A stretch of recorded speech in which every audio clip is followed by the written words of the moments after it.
you start getting a real big pump when your name comes out it comes out like on a roster type thing online. So new contestants. How many hot, hungry, thirsty, whatever you want to say, chicks come to you after that pops up? After that pops up, it was like an immediate 5 to 10,000. Nice little 5-10K. Yeah, 5-10K. What about all first women episode? too? All women? All women. Yeah. All I'm saying is the world has enough to have me add on to it. Ma, let's go say it to my face. Grocery store bitch. No. No. Stop touching me. That was a little one, Dude,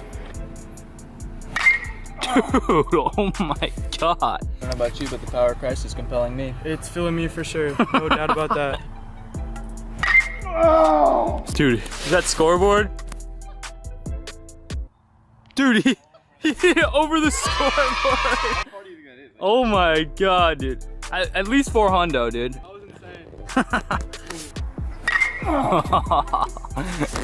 The communists. I like it. I'm kind of a fan too, I gotta say. I like it. Yeah. I like it. Yeah.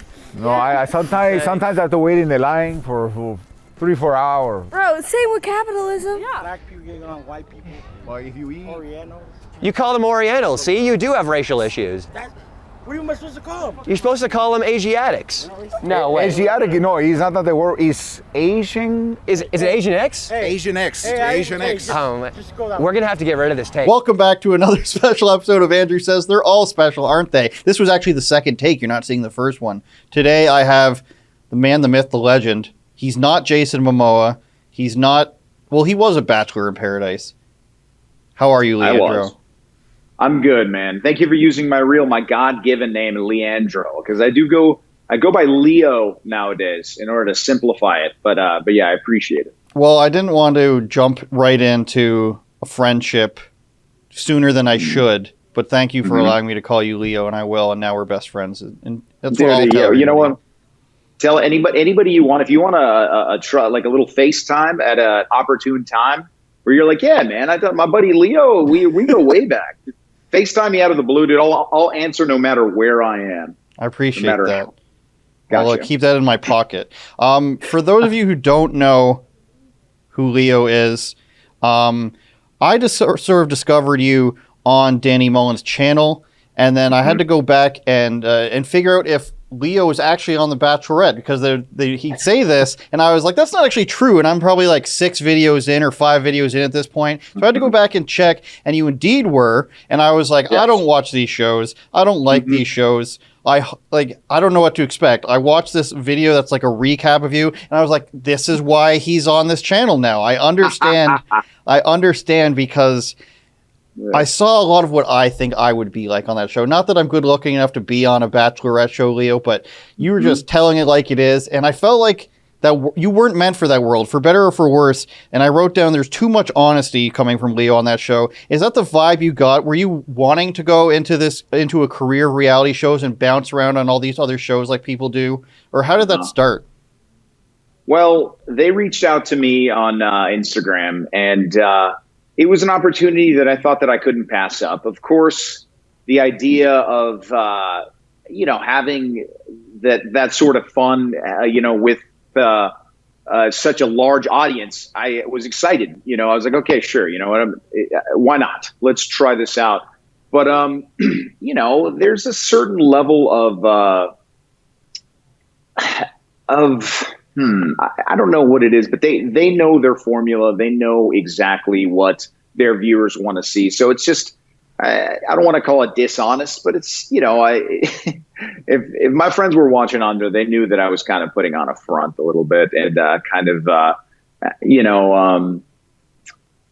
acting like a little bit more like a Prince Charming than the reality of it. But yes, I think I think my only move was to kind of distance myself from that world, because no, I did not want to bounce around reality shows, man.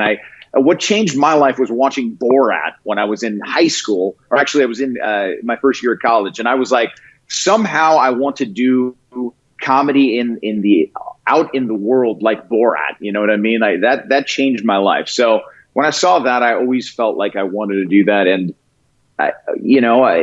somehow the universe brought me Danny Mullen that allowed me to go and use this platform where I had made an ass of myself on in order to make some people laugh with Danny Mullen. So it was a blessing in disguise, it really was.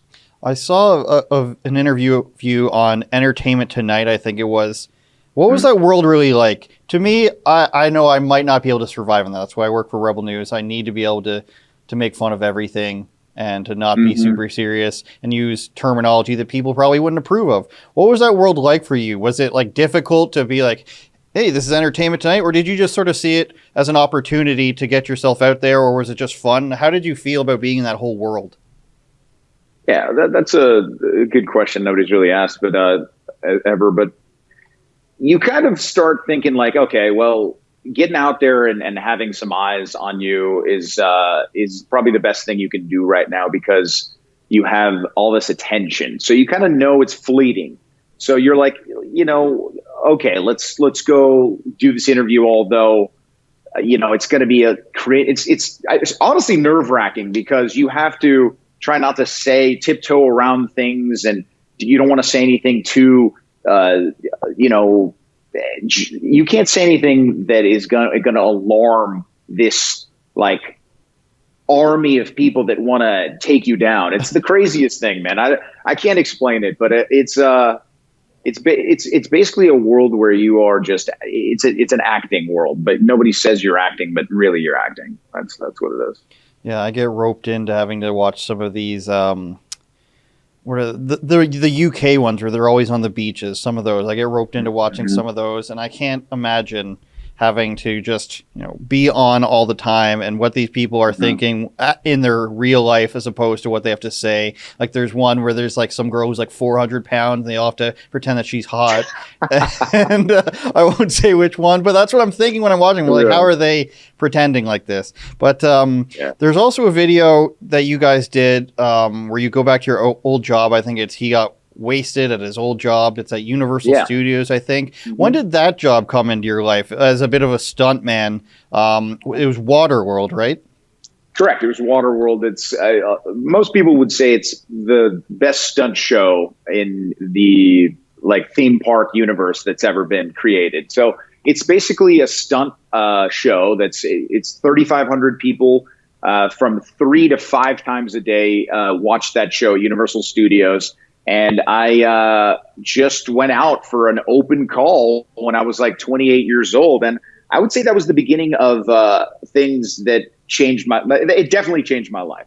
What it did was it gave me a little bit of a social media following that led to the Bachelorette producers hitting me up. And I got a lot of stunt credits in a few big, productions I got to see that world and kind of understand how that works. So it was interesting, but yeah, I just answered an open call. I had been doing theater and an occasional commercial at that point, and I was just like a dude that had nothing to do after his baseball career had been done, and all I wanted to do was give myself an opportunity, probably, if I'm being completely honest, to hook up with a lot of girls. So yeah, I thought the theater world, it was like 30 girls for every 5 dudes, and 3 of the 5 guys were gay. So I had a lot of fun in that kind of universe, and I felt natural. But at the same time, I loved being on stage and having to kind of emote and kind of be someone else. It kind of gave me the same feeling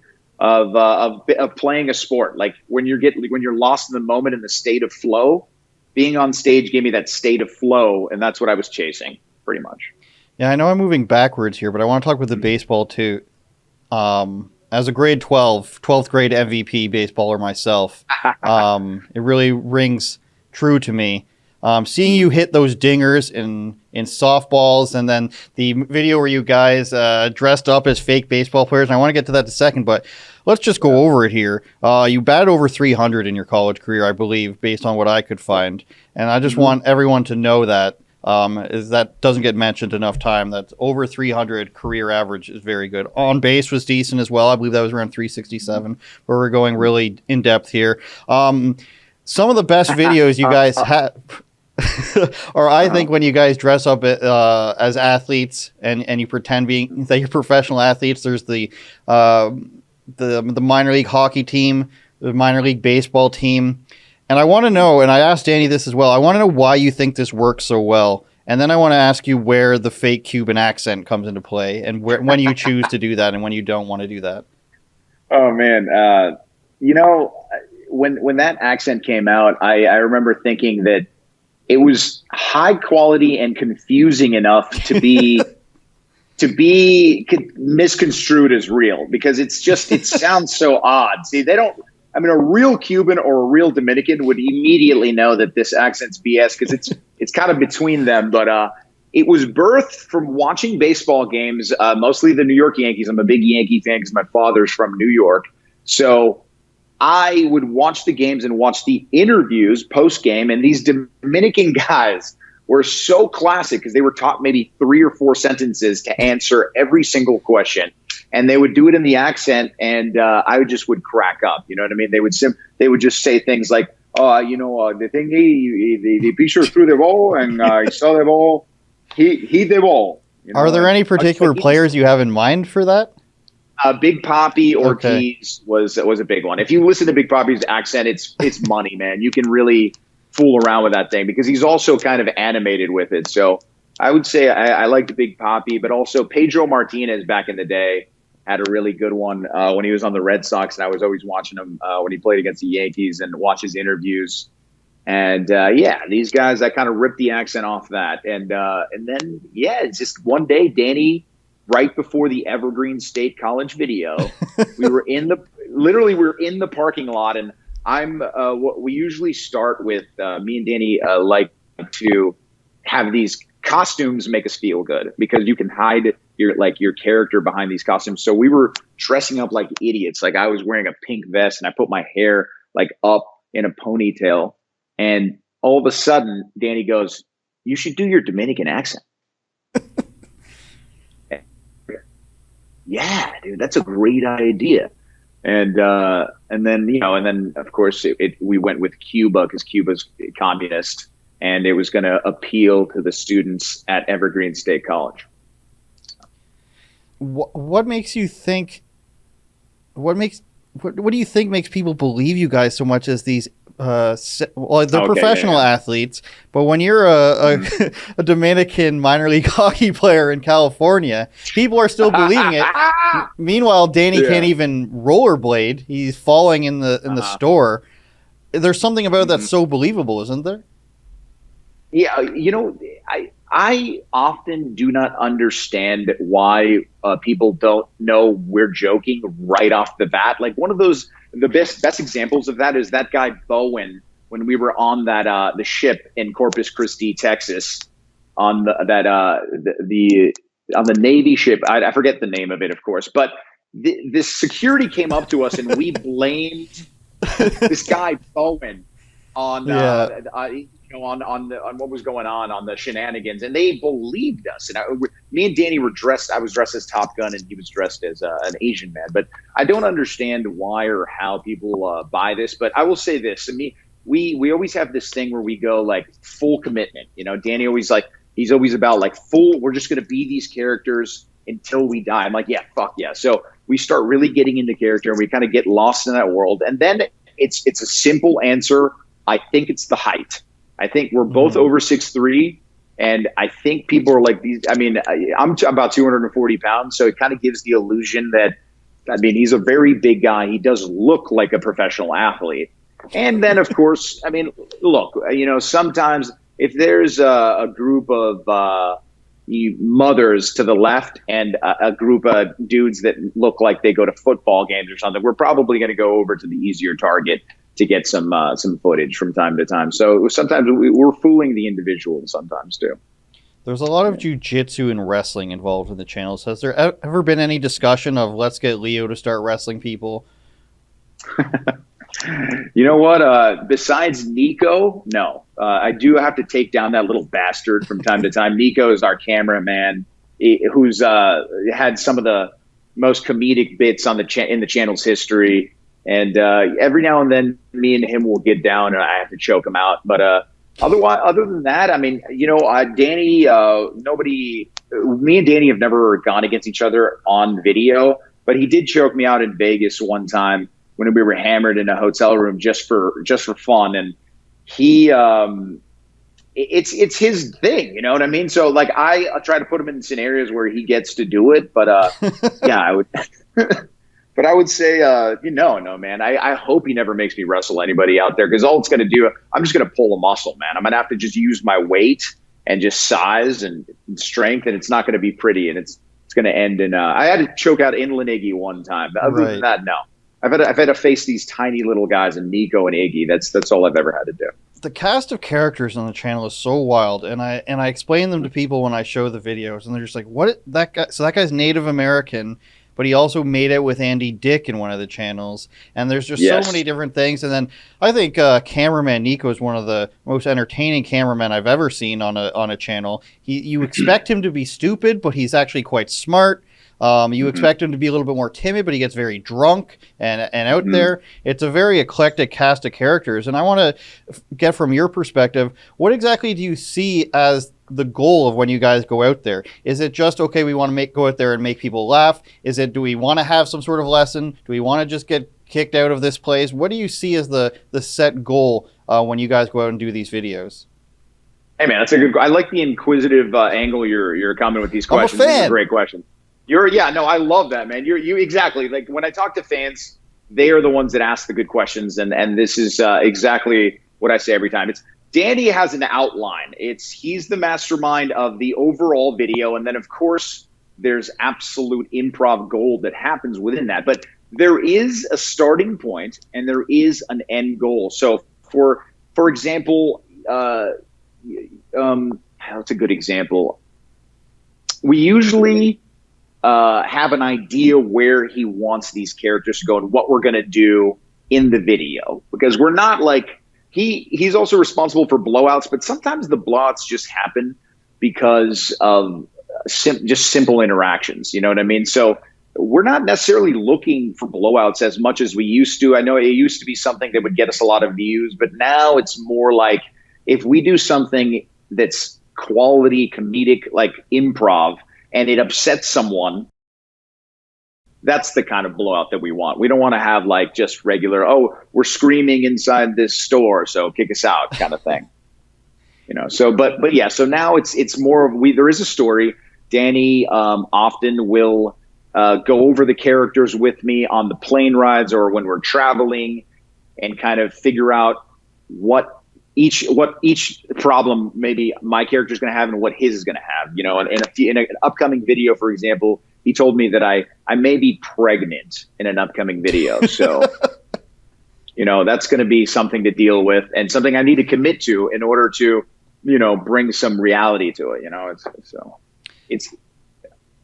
I recommended to him that he bring back the who's the Jesse Hiss? Yeah, he's a dating guru or whatever. That's personally one I'd like to come back.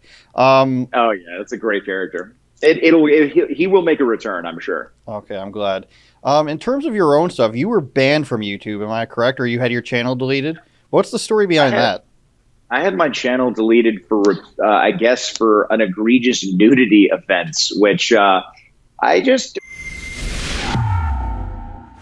All right, everybody, stop. We're reaching that point where we're talking about things we can't talk about on YouTube. Getting kicked out of a WNBA game, getting banned from YouTube, all this stuff and more on rebelnewsplus.com with Leo Dottavio. So go to the website, rebelnewsplus.com. It's just $8 a month or $80 a year, and you'll save 2 months. You can watch the Ezra Levant show, this show, all the bonus footage, and, of course, our documentaries. We will see you there.